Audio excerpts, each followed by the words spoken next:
Hi, my name is Andrew Scott, and in this presentation I'll examine the relationship between urban density and sustainability. First, it is important to understand that urban density is the number of people living in a particular urban area and is calculated as the number of people per square kilometer. Generally speaking, urban planners agree that the positives of densifying cities greatly outweigh the negatives, but before I get into why, I want to take a look at Toronto to provide context.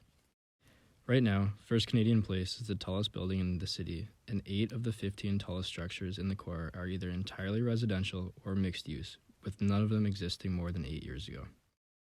If you include projects that are either proposed or under construction, you will see that only 3 of these buildings already exist: First Canadian Place, Scotia Plaza, and Aura, the tallest residential building in the country. I placed green circles above the projects that are either residential or mixed use to demonstrate that the majority of the tallest buildings that will fill the downtown core will be residential. We've seen a massive increase in tall, high-density residential buildings within the past decade, and that trend is only going to grow in the 2020s. Perhaps this slide will demonstrate this even more clearly. The Shangri-La is currently the 14th tallest building in Toronto and stands at 215 meters. However, if all the projects that are currently under construction or proposed were built today, it would be the 48th tallest.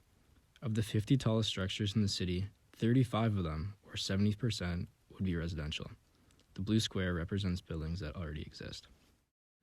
Although not all of these projects will get built, or not to the height that they are proposed at, and I'm including mixed-use developments and hotels under the term residential, I hope the point is unmistakably clear. Toronto is building tall and subsequently dense. A great example of this is the South Core, which was nothing more than brownfield land and parking lots less than 15 years ago. In fact, I have distinct memories of going to Leafs games as a kid and remember how the whole area around what is now Scotiabank Arena felt like a desolate wasteland. It makes sense, as this part of the city was created by infilling Lake Ontario and accommodated rail lands for the majority of its life. However, its remarkable transformation over the last decade has led to it becoming one of the densest districts in the entire city. It makes sense considering its proximity to the busiest transit hub in the country, as well as multiple sports and entertainment venues. While it is far from a traditional neighborhood, it was built in such a way that pretty much everything a resident could need, from groceries to employment, can be accessed within steps. This is one of the greatest benefits of high-density living. Toronto's next high-density neighborhood is already under construction at the foot of Yonge Street on land previously owned by the Toronto Star and the LCBO. Between developments by Pinnacle and Menkes, 8 skyscrapers with a total of 6,987 units will be located within 3 blocks. An additional 2 million square feet of office space will be included on this parcel of land that is only 0.087 square kilometers in size. So, what does all this mean? Essentially, Toronto is growing.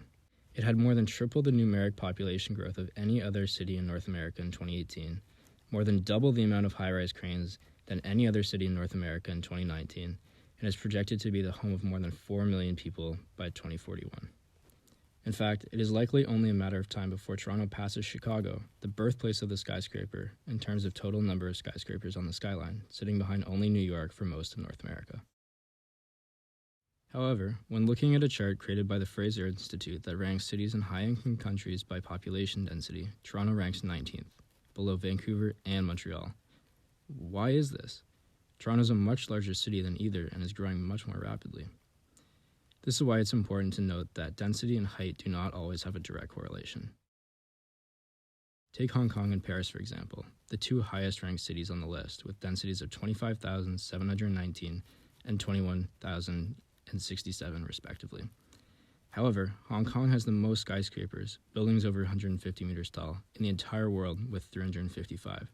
Paris only has 18, and yet it is almost as dense. This is because density can be achieved in a variety of forms.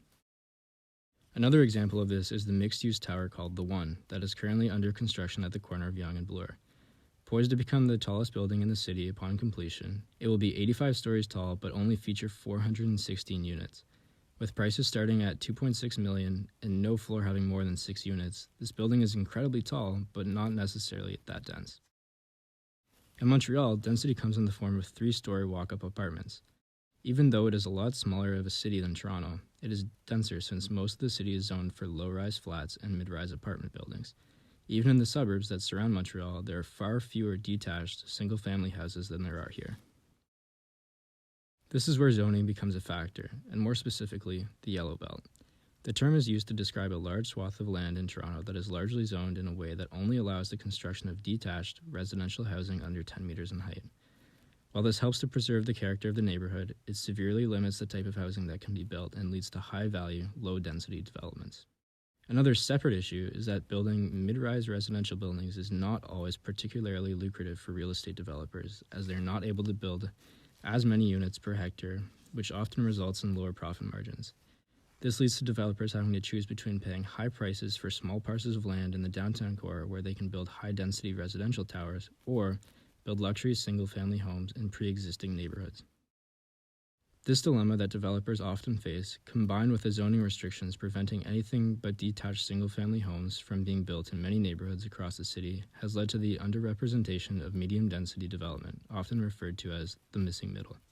Although the city has begun to address this by introducing the official Plan Amendment 320, which allows 4-story walk-ups to be built, you cannot introduce them into a context in which they are not currently represented. This results in neighborhoods that currently consist primarily of detached and semi-detached low-rise buildings to remain in their current form. Many of the neighborhoods located within the Yellow Belt are able to support much more density than is currently present, as they are situated close to major public transit nodes as well as schools, parks, libraries, and job opportunities. This graphic shows the areas within downtown Toronto that are zoned for buildings greater than 12 stories. As you can see, the majority of these buildings are located within the core and directly on subway and streetcar lines. While this makes sense, as public transit allows for greater density to be built, it has led to regions like Yonge and Eglinton and North York to look like this. The problem is that there's no medium density housing. The transition between 40 and 50-story residential towers to detached single-family homes occurs in a single block. Yonge and Eglinton is an excellent example of a neighborhood that could handle an increase in density as it sits on the future intersection of Line 1 and Crosstown LRT. However, it is important to note that this density does not have to come in the form of high-rise towers like the ones that are proposed when under construction. This is where medium-density housing, what many call the missing middle, comes into play. It is possible to increase the density of a neighborhood without building over 10 meters and significantly altering its look and feel. Medium-density housing types such as duplexes, triplexes, and townhouses can gently increase the density of a neighborhood while creating more affordable options for families and maintaining the character of the neighborhood. In addition, medium-density housing is much cheaper to build and a lot more efficient. It also requires far less steel and concrete to construct these developments compared to high-rise structures. When discussing construction and sustainability, it is always important to make note of this. Unfortunately, it is not only uneconomical for most developers to build this way, the zoning bylaws I mentioned earlier prevent this type of density in many areas. The opposition of existing residents also becomes a major factor in some neighborhoods. Therefore, until government officials, developers, and local communities cooperate, we will not likely see a significant increase in this type of housing stock. Now, how does this relate to the sustainability of a city? One of the greatest characteristics of many extremely dense neighborhoods in Europe is that they were designed before cars were invented. This resulted in buildings being located close together, streets filled with life and light, retail located within walking or cycling distance, units that are accessible via stairs rather than elevators, and perhaps most importantly, vibrant, livable communities. With everything located within close proximity and limited parking, cars take a backseat to pedestrian and cycling infrastructure, and as a result, many of these communities have a lower carbon footprint per capita. In North America, we became obsessed with the car in the middle of the 20th century and built our communities accordingly. Highways were constructed and low-density suburbs were built outside of dense city centers. In many of these neighborhoods, there are very few transit options, and cars are considered a necessity in order to live day-to-day life. In fact, almost 70% of residents in the GTHA live in neighborhoods with densities below minimum transit supportive densities. This has a detrimental impact on the environment because of how much carbon dioxide is released into the atmosphere when driving. In addition, the embodied carbon that is created in the manufacturing of cars is immense, and the tremendous amount of concrete is used in the construction of car infrastructure. If we want to create more sustainable cities, we must reduce the number of cars on the road. A great way of doing this is by increasing the density of neighborhoods and creating human-scaled environments. However, there is one more important factor to consider. How much is too much when it comes to density? When areas become too dense, they become overcrowded, and it puts a strain on nearby public transit infrastructure, can lead to increased tension between residents, and make common tasks like grocery shopping a major inconvenience.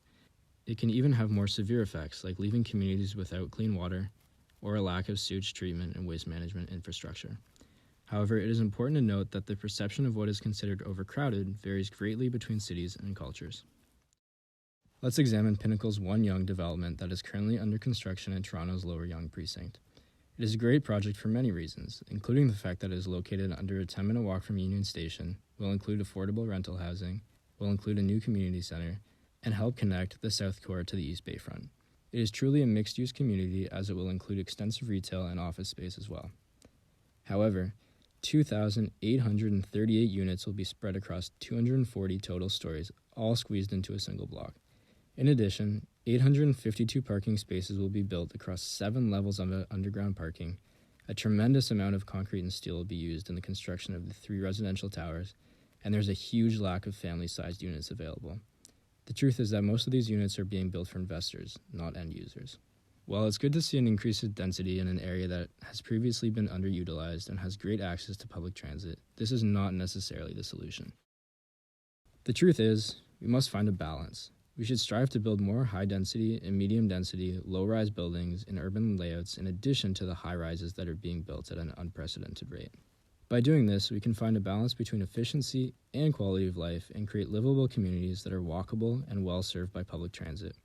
By creating well-connected communities like this, our society's dependence on cars will diminish as well, resulting in human-scaled environments that are not only more beautiful, but also much safer and sustainable. As we transition into a new decade, we must keep an open mind when it comes to density. If we want to create more sustainable cities, we must change the way we build and the way that we live. Thank you.